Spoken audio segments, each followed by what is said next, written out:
Good evening, everyone. On behalf of the Israel Ministry of Tourism and Faith and Culture Tours, I would like to welcome you all to this biblical seminar webinar. This event will last for approximately an hour. We will take 5 random questions at the end of the seminar. You can send in your questions via the webinar script, and we will randomly choose those 5 questions that will be answered by Sahar at the end. I'd like to now introduce you to Sharon Thompson, who is the Managing Director of Faith and Culture Tours, to say a few words. Sharon, good evening. Can you unmute, Sharon? Sorry. Thanks. I always forget to unmute. You'd think after 14 weeks in lockdown, I would know how to unmute a Zoom meeting. Thank you for coming along tonight, everyone, for joining our webinar. Thank you, Ron, Dr. Shilo and Sharon for hosting us this evening. It is now 9 o'clock in Israel, or just after it, so it's probably pretty much near bedtime. And Sharon's just told me she's up from 4:30 this morning, so we'll try and make this as quick as we can. As you can see, I'm sitting here now at Caesarea Maritima on the Mediterranean coast of Israel. I actually wish I was, especially in the temperature it would be there now, but we will be back soon. And I'll talk a little bit more about that at the end of the presentation, but I don't want to take up any more time for Dr. Shilo, and I want to hand over now to back to Ron just to introduce our speaker tonight. Thank you very much indeed, Sharon. Thank you. Having gained his MA in History and PhD in Tourism and Marketing Management, Sahar was also head of the National Tour Guide course in Israel for 15 years and continues to teach as a senior lecturer. Certified licensed tour guide, specializing in biblical history and archaeology, Sahar has guided groups in Israel for over 20 years and continues to lecture in Israel. Sahar has conducted lectures at universities, organizations, and tour guide schools around the world. Today, it is Sahar Shilo's hope that those who attend his seminars will be enriched by the new archaeological discoveries in Israel that have brought the world of the Bible alive to the people of the 21st century. Ladies and gentlemen, please welcome Sahar Shilo. Well, thank you very much, Ron. It's a pleasure and a privilege both to serve so many interested people. And if I may say, my friends, Jerusalem never ceases to surprise us, because whenever you build a new house in Jerusalem, or if you want to just, plan a new program for a street or even a sewer canal, that means an archaeologist needs to be invited. And that thing just happened about 20 years ago under a very well-known place, which is going to be at the focus, at the center of my short lecture tonight. And this is actually the place which is well known to us as the Tower of David Museum. If I may pay some tributes to our friends from the Great Britain, UK, and Ireland, who has been here in World War I, this was actually the place that was taken over by General Allenby and the whole forces of His Majesty at the time. And this was the place where the conquering of Jerusalem was actually celebrated by the UK at the time, at World War I, at the end of it. We're talking about December 9th, 1918. This is the place where General Allenby came off his horse and marched by foot into the city, as he was saying, "This is the city of Christ himself. I shall not ride my horse onto that city. I will, humiliate myself and go by foot into this marvelous city from the Jaffa Gate itself," which is actually where we are right now. This picture that you see, and there will be many more pictures coming ahead, are actually from the Tower of David Museum, which happens to be on where King Herod once built his palace. And my lecture and focus for today is going to be some new findings related to the place of the trial of Jesus. How can that be connected to the Tower of David Museum and to King Herod's palace? Well, that question needs to be answered. So what you are looking at right now, friends, is actually a Turkish well, fortress to be more exact, which in the middle of it right now, what you can see in the middle of that fortress, what you can see right now are some remains from the Second Temple period, from the Hasmonean period, from the Crusaders period, from the Byzantine times, and on. But everything around that is actually a Turkish fortress, which once stood at the west part of the highest hill in ancient Jerusalem, in the old city of Jerusalem. And underneath it, as this was the high place, what is known to be in ancient city as the Acropolis. Acropolis, acro, in Greek language is higher, up, and polis, a city. The upper city of Jerusalem at the time, which is well known to us from the Bible as the Western Hill, from the New Testament as the Western Hill of Jerusalem, that was the place where King Herod himself has decided to build his palace. Now, before we go on, I'm going to give you a short introduction related to the, I would say, the millennium that lies in between King David, the famous grandfather of Jesus Christ, who will be coming to Jerusalem from the seat of David exactly 1 millennium after King David. Allegedly, this is known to be the Tower of David. No one has yet asked me, because this is not questions time, but you should ask yourself afterwards, is it really David's citadel? Or if Dr. Shilo says this is King Herod's palace, was it not King David's palace before? Let me give you a short hint, which will come to, a conclusion afterwards.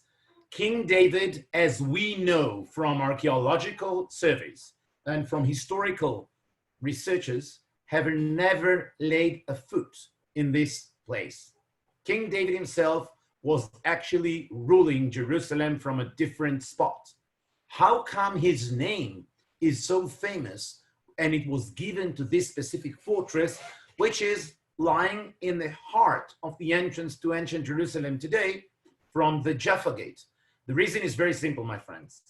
If you go back 2,000 years to the great, magnificent book written by Josephus Flavius, the famous Flavius Josephus, the historian, which is a Jewish historian that was converted to Roman religion, and he was sitting in Rome under the Flavian Caesar, writing history from the Roman Empire some 2,000 years ago. He has made a mistake because he did not have an archaeologist next to him. And he suggested at the time, some 2,000 years ago, that the place which he knows as King Herod's palace must have been the Jebusite fortress that was taken by King David according to the Bible. For those of you who are searching their mind right now, what is he talking about? Let me remind you your Bible.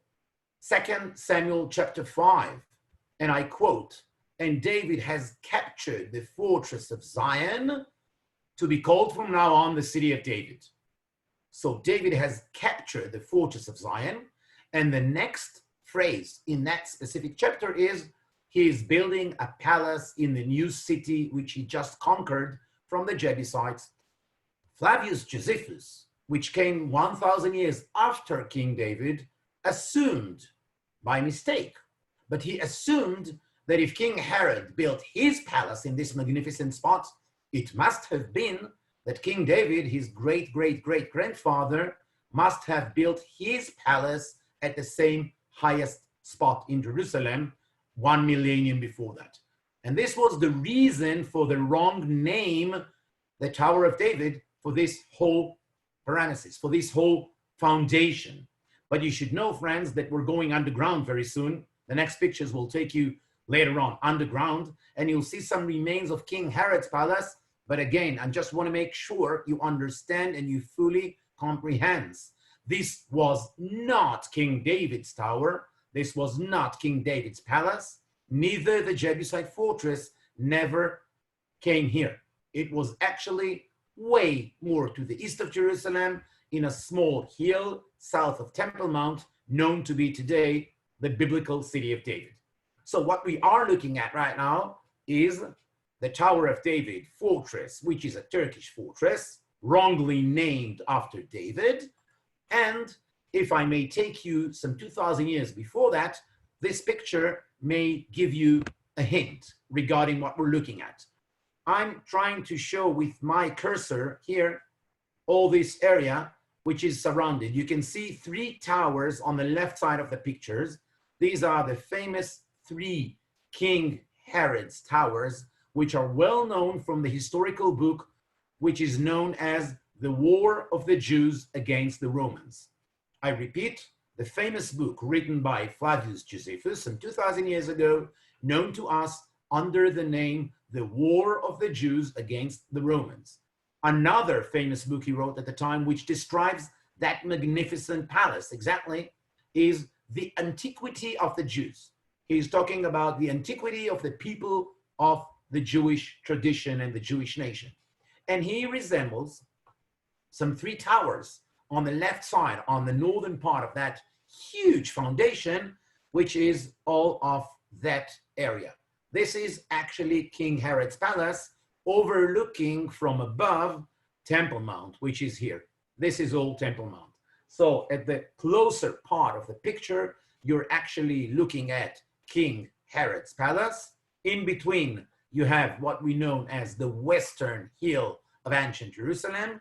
You see an aqueduct leading water from the palace towards Temple Mount, and you see the aqueduct going into Temple Mount right underneath the temple, which needs a lot of water, as you know, for the sacrifices and the altars and the holy work of the priests on Temple Mount itself. So this is just to give you an idea of what we should be looking for as we are looking for King Herod's palace. Yet I've said nothing about the trial of Jesus. Please hold your breath, if I may ask you. Look at this. We say at the Antiquities of the Jews. By the way, this presentation will be at your service afterwards. I'm sending this to Ron and Sharon Thompson is more than welcome to distribute it and send it to whomever is interested. That's going to be our present to you, with pleasure. In both of those books, my friends, the palace is thoroughly described as a magnificent piece of work. And if you are to read the description in those books, you'll be very, very interested to understand that actually what Josephus is talking about is the second most beautiful building upon earth. If I may recruit another testimony here, let me quote from a famous historian named Strabon. Strabon or Strabo, S-T-R-A-B-O, Strabo, a famous Hellenistic Roman historian living in Rome. This guy is no less than a Roman senator. Senator, imagine that. He's a parliament member, a senator. And he's going to Judea some 2,000 years ago, and listen to the quotation he gives in a magnificent book written by him in Rome as a senator. He says, 3 things have amazed me in this kingdom of Judea. He comes back with a report. He stands on the PM, place where he gives a speech to the whole Senate. And he says, 3 things have amazed me in this Judean kingdom. Number 1, he says, I was witnessed the most magnificent and weird sea. He's talking about a huge pond of salted water, which is a 1-day hike from Jerusalem down in the Judean desert, and nothing sinks in that magnificent sea, he testifies. If you throw something, it floats immediately. Nothing sinks. Of course, he's talking about the Dead Sea. He's never seen such a thing in Rome. The second thing he says, I cannot figure Jewish economy. I cannot figure Jewish economy. How the hell, excuse my French, he says, how the hell can they be so successful? How can King Herod be so rich if every 7th day the whole kingdom doesn't work? How can that be? Every 7th day on a Sabbath, they don't work. They simply do nothing. They go back home and nothing is moving. He's so astonished by that. He says, not only the oxes and the asses don't work, the whole, the animals in the farm do not work. Even the wives, God forbids, do not cook at that day. Nothing works on Shabbat, he says. And the third thing he says, and listen to this, he's a senator. He says, the most magnificent building I have ever witnessed in my life is the temple built by King Herod on the Temple Mount in Jerusalem. And this is said by a Roman historian who's coming from Rome, and he's talking about the far province of Judea. Why, he says, don't we have such a magnificent building in Rome? How can that be in Judea? So you need to understand that when those books of Josephus are talking about a magnificent building, actually this was a magnificent building. Now, just to clarify what I've said before, for nearly 2,000 years of pilgrimage, people would pilgrim to the wrong site when looking for the biblical city of David in Jerusalem. Why is that? Because of the mistake I just shared with you. Because of Josephus, many other people coming to Jerusalem as pilgrims, people who are doing voyages and excursions in Jerusalem, are describing the place which is known to us as King David's Tower or King Herod's Palace, as if this was King David's palace and this was the Jebusite fortress. If I may ask you to look in the middle of the picture, this is here a church which I believe you are familiar with. This bell tower, which is standing in the middle, and to its right, you see a gray cone. The gray cone is actually covering what we know as Dormition Abbey. This is Mount Zion today. Mount Zion was mistakenly considered as the biblical city of David for many years. And this is the reason why it was called Mount Zion, because actually I just told you that Zion is first mentioned in the Bible in the second book of Samuel, chapter 5. And I quote again, and David captured the fortress of Zion to be called from now on the city of David. And now you understand the mixture, or should I say the great historical mistake done by that time, because people would simply look for the biblical city of David in the wrong site, in Mount Zion, which is that picture that I show you right now. If you look down to the left side of the picture, I have magnitude for you. I've magnified it for you, so you can actually see Dormition Abbey on the left lower side of the picture. This is the famous church of Mount Zion today. Today, this is a Catholic church held by the Benedictines. Now let's move on. The location of the biblical city of David is actually here. I just want to make sure you understand that this is Temple Mount. And on the left side of that picture, really on the left side in this area, lies the Tower of David today, or King Herod's palace, on the left side. And now we understand that actually the location of the biblical city of David is on the wrong site. Now, if I move a little bit forward, this is a reconstruction of that magnificent palace done by King Herod. Why is it so important to us? Because we are about to find out, my friends, that the biblical trial of Jesus actually might have happened in a different site. I will share with you as a historian, because this is my profession. I am a historian.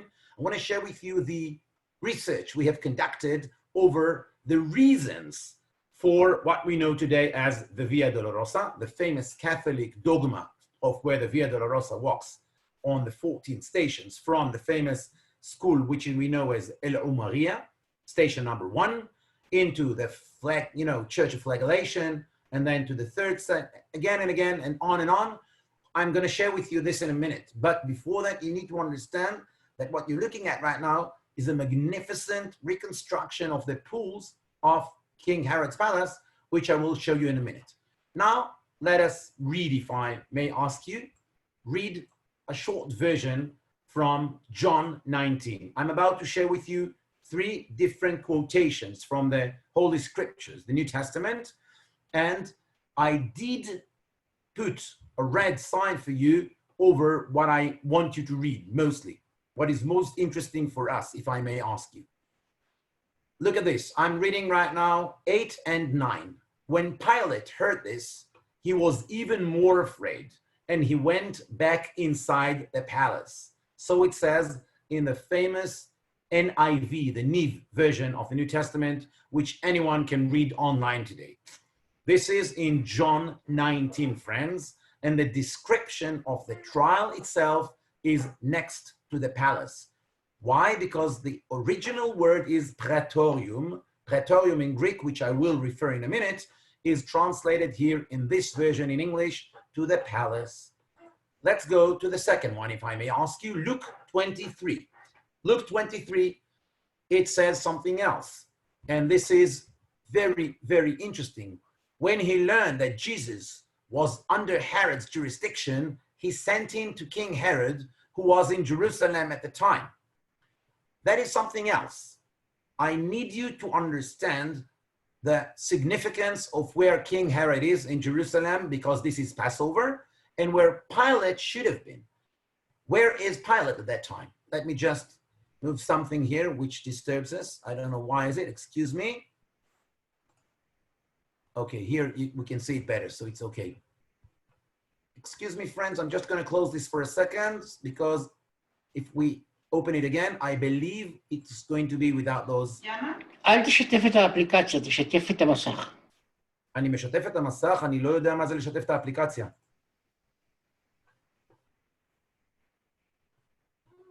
אם יש לך דרך לעזור, בבקשה. זהו, כאילו. Okay.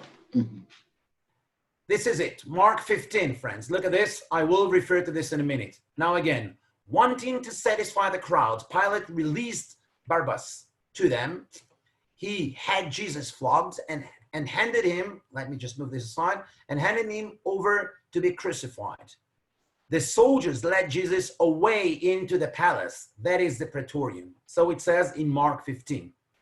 Why do I give you these three different sections from the Bible, from the New Testament? Because if we are trying to figure out where should a trial be taken place when the procurator, the Roman procurator himself, is coming to Jerusalem to handle the Passover, which is the most vulnerable time. This is a very touchy and vulnerable time in order for the Jews not to rebel, not to start a revolt against the Romans. So the Roman procurator himself is coming from the capital city at the time, which is Caesarea. He is not in Caesarea at the time. He's coming to Jerusalem. Let me ask you this. If King Herod, which is the king, is living in the presidential suite in his place, which is the palace of King Herod at the time, if the Roman procurator, which is above him, he is actually submitted to the Roman procurator. Now the Roman procurator comes to Jerusalem. Where would you have him sleeping over the night? Would you send him to a hostel? Would you send him to a youth hostel? To a 3-star hotel?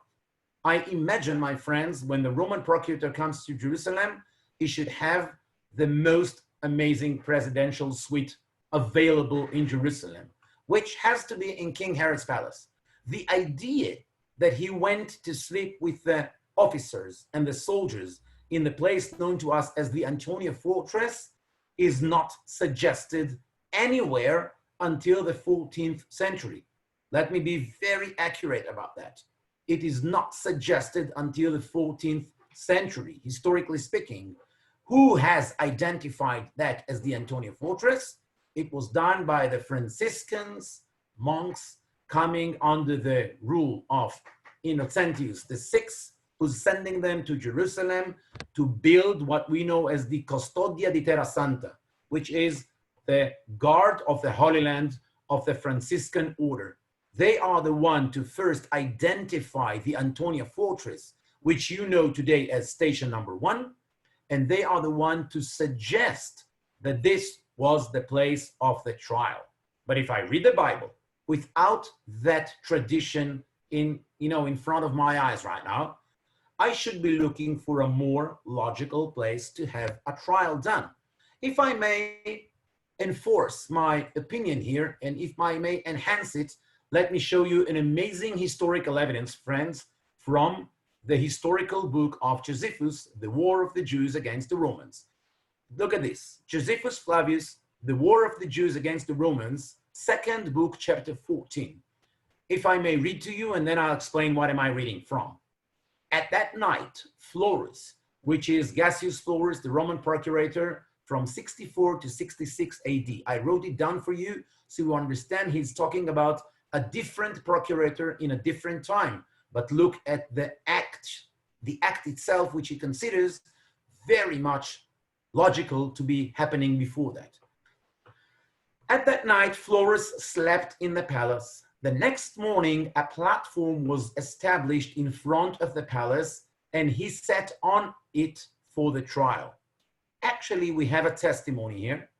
that in the year 64 to 66, when Gaius Floris, another Roman procurator, is coming to Jerusalem, he is in the palace.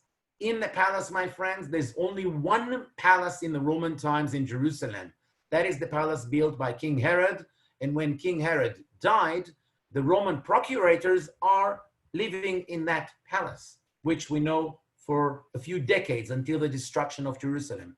So we have an official testimony that a trial was conducted by the Roman procurator in front of the palace on a platform. So what we should be looking for, historically speaking, is a different approach. Why should we be looking for the Antonia fortress, which was occupied by soldiers, as the place of the overnight of the Roman procurator? Would you imagine the king or the queen of England, of Netherlands, of Belgium, I don't care, coming to sleep with the soldiers in a simple fortress, in a sleeping bag? This is the queen or the king or the procurator. They should be sleeping in the most impressive presidential suite available in Jerusalem. And let me be very clear about that. That is the King Herod's palace. That is the only place which would be suitable for that. So we do have three testimonials. Let me show it to you again. John 19, Luke 23, and Mark 15, suggesting that the trial actually took place in the palace. Now ask me this, what is praetorium in Greek? If we take the word praetorium in Greek, which appears on the original New Testament as the first books, you need to remember that those first books were actually written in Greek language. And we need to ask ourselves, what did Mark mean when he wrote praetorium? What did Luke mean at the time? Which was his understanding and interpretation of the word praetorium? And if I may suggest from linguistics who are dealing with Second Temple period, Hebrew, Aramaic, and Greek language, praetorium at the time means a shaded place, a hut, or a pergola, or something covered like a shade, like a sukkah, when we use it for the Jewish famous holiday of Sukkot, which means if you build a platform in front of the palace, it needs to be shaded, like a small hut, like a small something shaded tent. It could be even a tent, by the way, could be even a tent, but it doesn't have to be the fortress of Antonia with the soldiers. It has got no reason to be that. Now I gave you that. And if I may take you right now, this is what you should be expecting, my friends, when coming to visit in the new excavations of the King Herod's palace. You're overlooking right now the magnificent pool of water, which was once filled with water. Josephus is actually describing those pools as beautiful and large water pools, which shaded and cooled down the whole temperature of the palace. It gave the palace a magnificent weather at the summertime. And he says that even well-trained doves were flying above the pools and doing magnificent acrobatics. Well-trained doves doing acrobatics around the pool. This is a description by Josephus some 2,000 years ago in those magnificent pools. Let me take you more inside. When you follow those lights there, you will continue on to the jail, which we know as the Kishle, and you will be going up those stairs. This is the moat of the famous fortress of David today, the famous David Citadel. You need to walk in the moat. As we take groups here, you need to walk with me right now in your imagination on that moat. It's a dry moat. We don't have water moats in Israel. This is a dry moat. And those pools are actually taken their pictures right after rain time. So right after rain time in the winter, they were actually filled with water, which stood there for about a month or so. This is the remains of King Herod's palace and the pools themselves. Now we walk up those stairs. You see the black stairs, please follow me, and we continue on to this amazing excavation. These people which you see standing in this floating floor over those excavations, my friends, are actually standing on top of King Herod's palace, a magnificent excavation that was going under a Turkish jail. The name of this site in Jerusalem today is known to everyone as the Kishle. Kishle, K-I-S-H-L-E, is a Turkish word for jail. Why? Because the Turks have built a jail there. Some 20 years ago, a friend of ours, Dr. Amit Rehem, he's a famous archaeologist today, has dug down that jail and went underneath it, some 30 feet underneath, some 10 meters below the ground. And what he found was the remains of King Herod's palace. Huge amounts of coins, pottery, magnificent underground sewer canals and water systems that walks under this, and huge descriptions of those walls. He had some retaining walls working there, which he used. If I may show you a little furthermore, this is a second temple Jerusalem model that is actually showing you where to look for. So just to give you right now some orientation, if I may, look on the right side where my cursor is surrounding the Temple Mount. This is Temple Mount, my friends. This is Second Temple Jerusalem, and that is Temple Mount. Down here, I'm surrounding right now the biblical city of David, which is on the southern hill south of Temple Mount. And now let me take you slowly along the aqueduct into this area here, which is the higher western hill, this area here, which is King Herod's palace. If you look today for the place, this is where you should look it over. Now, if I suggest all that, and I do suggest that, I need to continue and contribute, if I may, a few moments of your time to understand historical reasons. Why was it that the Franciscans took over what we know today as the Way of the Cross? What motivation did they have to take the history into the wrong areas? Did they have such a motivation? We asked ourselves in the research, and let me give you our conclusions, or should I share with you some of our findings? We went back in time, my friends, to the 13th and 14th centuries AD. And what we have very much surprisingly understood is that this was the time of the shaping of the new Muslim quarter in Jerusalem. Let me be clear about that.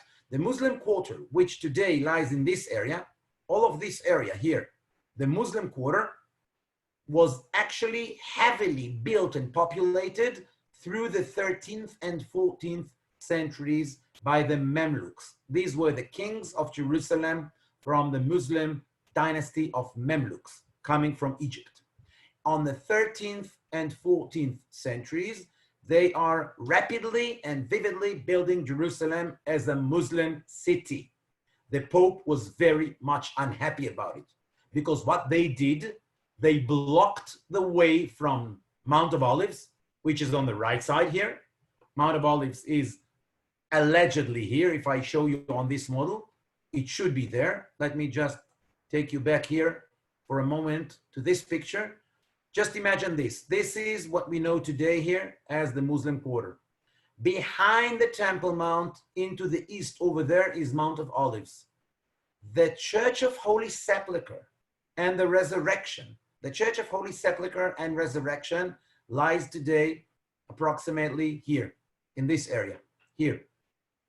So the way from the Mount of Olives to the Church of Holy Sepulchre was disrupted and blocked by the Muslim quarter in the 14th century. The Pope was very much unhappy about it. So he sends his soldiers at the time, ask me, Shahar, how do you know? We have the documents.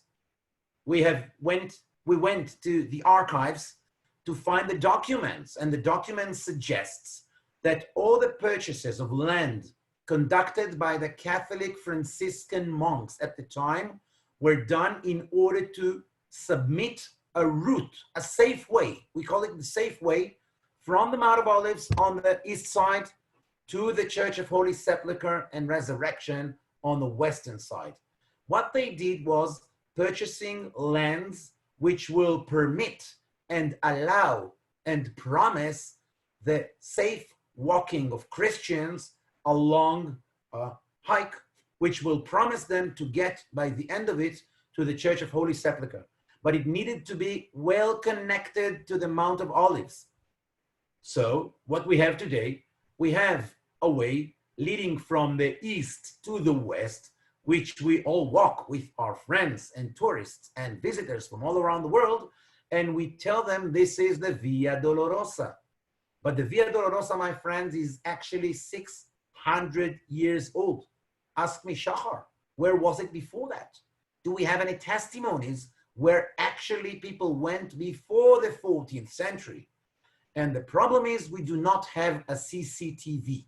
We do not have a closed camera in, from those times showing us the pictures of pilgrims walking in the streets of Jerusalem in the Crusaders period.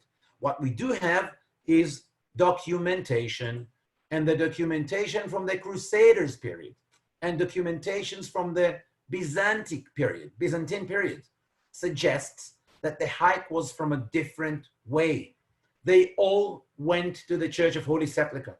Let me make that clear. I do not intend to challenge nothing I'm going to challenge on the Church of Holy Sepulchre. It is probably the authentic site that they actually went to. But the only thing is, where did they start the hike from and where did they walk to? And we believe today very much, after a long research, that the Tower of David Museum lies on top of the earliest place of the trial of Jesus, and therefore we should be looking for a different way to walk from the place of the trial of Jesus, which we should look for in that place, the Tower of David Museum today, through the Christian quarter into the Church of the Holy Sepulchre.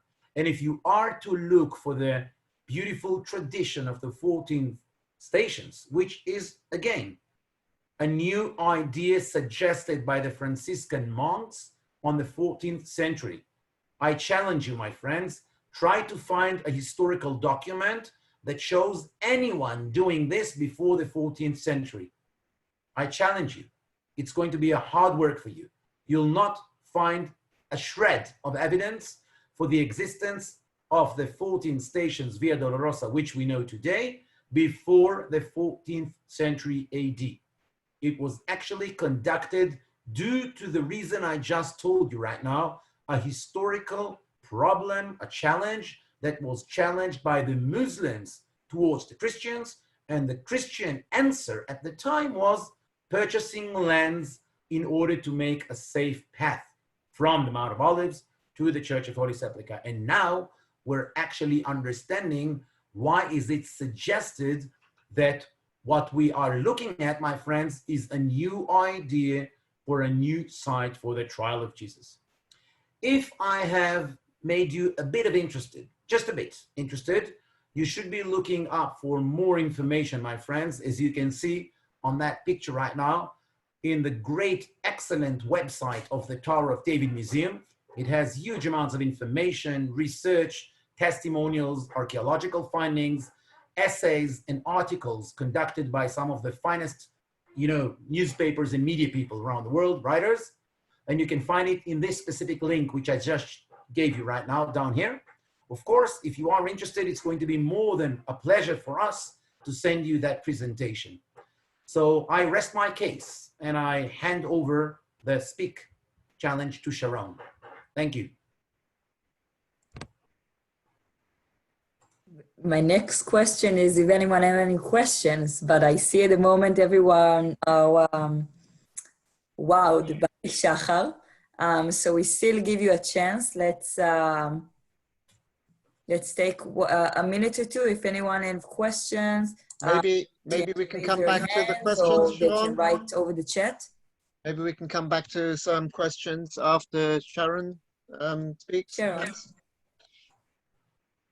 Okay. So Sharon, Unmute yourself, Sharon. Thank you. Okay. I still can't get a grip of unmuting myself. It's not like I'm not used to speaking, but anyway, thank you so much, Shahar, for that. Really enjoyed it. I have been to Israel many times, 19 times, I think already, and I'm going again in April. And every time I go to Israel, I find out something new. So that has been fantastic. I've been to a lot of the places that you have mentioned and spoke about, and I'm really looking forward to going back there again. For those of you who don't know me, I'm just going to tell you quickly about us and Faith and Culture Tours. I am the MD of Faith and Culture Tours. We've been operating tours to Israel for 30 years now. We're now a third generation family tour operator to Israel, land of the Bible. And my son Jason has just joined the company a few years ago. And I'd just like to thank him. He's on this webinar tonight because he has provided all the technical support so that I could come online. I'd also like to thank Caroline, and I'm not sure if she's online tonight, but Caroline looks after all our groups. And if you've emailed to ourselves at info and Faith and Culture Tours, it is most likely Caroline that picked up your email. So thank you very much for joining us. I just want to probably speak a little bit about Israel and what's happening with us at the moment. But I just mentioned at the start of the webinar that I'm sitting at Caesarea Maritima on the Mediterranean coast of Israel. It's in my dreams, really, but I wish I was there. But this is just another site of one of Herod's palaces. He had many palaces, but it was also, I asked Sahar at the beginning of the webinar, it was probably one of the main ports for export at Jesus' time and in biblical times, and this from around 22 BC. So a lot of wheat and things like that would have been exported from Caesarea. And it made me think, the talk that Sahar had, all the palaces and how Jesus was persecuted for our sins. But what it made me think about Caesarea and his other palace was that just, Sahar referred to Mark chapter 15 and the Jesus being at the palace. But in Mark 16, he had already told his disciples to go ye into all the world and preach the gospel, and lo, I am with you always. And as I think of that, I think more of that port being used for those disciples to leave and to get into the world and preach the gospel. And it's probably made me think over the last 14 weeks, I have been working from home, and I'm not sure I'm very used to being confined to home, but I've been working from home. But what I've noticed a lot is how much the gospel has been brought into people's homes. And what we have found in our business, that in the midst of everything that's going on, we have had so many inquiries for people to go to Israel. They don't want to go right now, but they want to go because people have renewed their faith. They've considered God, and they've considered, is all this true? And just from this webinar tonight, to me, it proves everything that the Word of God is true. So we have many inquiries, and we're hoping to be with you as soon as we can. We've still groups due to go at the end of the year, and we've moved about 15 groups or so already for next year. And I'd like to thank as well, on the webinar tonight, we have Alon Seidner. Alon is the MD of Travax and also our ground handler in Israel. They are also a third or maybe fourth generation family business. So our confidence has been just 100% in everything that has happened over the last 14 weeks. Living in Northern Ireland and living in Israel, we've always had challenges over the years. But in saying that, every single request we have sent to Travax, they have honoured and looked after, and we know that our groups will be able to travel to the Holy Land again. So I'd like to thank Alon for joining us as well. If you want to find out more about our trips, please contact us on info@faithandculturetours.co.uk or have a look at our website, Faith and Culture Tours, and we're more than happy to answer your inquiries. And we hope that everybody stays safe and well. And I would like to thank you all for listening us and joining tonight. And I'm going to hand to Sharon now. Thank you, Sharon. I'll take over. Okay. I've got a couple of questions come up. So we've got Dr. Sahar. We have a couple of questions. One is from Peter Steele, and he's asking, was the aqueduct that drew water into the Temple Mount also a footpath for the people to walk into the temple? So yes, let me refer to that. A new excavation actually dedicated to that about 1.5 years ago revealed that just under the aqueduct of water, there was another layer for hikers to walk into Temple Mount. And it is suggested that actually on the arches themselves, there was like a stories building. One meant for hikers, for people to walk in, like a footpath, like a very simple walk through. And on top of that, the water themselves. So we very much believe that this was another entrance. The only thing we're not sure of was anyone actually welcome, because this is leading straight into the richest houses of Jerusalem. So some of the archaeologists believe that this was only, I would say, a high rank, people who could actually walk in, because it was not meant for everyone to walk from that corridor. Mainly people should have come to Temple Mount from the southern side, from what we know, not the Wilson's Arch, but the Robinson's Arch. This is the Wilson's Arch. And we believe very much that this entrance was actually meant for important people and priests and people from the higher rank and officers from the Western Hill of Jerusalem. That's great. Thank you very much indeed. We have one last question from Lorne Hubner, and he is asking, he thought that it was the Crusaders that identified Herod's palace as David's palace, not Josephus. What is your opinion about that? Well, he is very much right, but they were not the first ones, because I can show him documents that the Byzantines did the same thing. And I can show you the documents of, specifically, you should be looking up the 3rd volume of the War of the Jews against the Romans and the 6th volume of the Antiquities of the Jews. These are 2 places that Josephus himself refers to the palace of King Herod as allegedly the fortress of Zion and the palace of King David. And therefore, from my research, and I've done my thesis upon that, he was the first one to make that mistake, and followed by him were many others, including the Crusaders, which actually fell in that booby trap. That's great. Thank you. Well, everyone, thank you very much indeed. Shachar, thank you so much for your time. I know now it must be about 10 o'clock in Israel. We'd like to thank you on behalf of the Israel Ministry of Tourism, and also Sharon Thompson. Thank you again very much indeed for joining us. And if you have any questions, ladies and gentlemen, please contact Sharon Thompson. She'll be able to help and assist you in any tours that you wish for next year or the year above that. Thank you very much again, and good evening. Thank you. Thank you. Thank you, Sharon. Thank you. Bye, Shachar. Bye. Leila Tov. Bye. Shalom. Tov. Bye.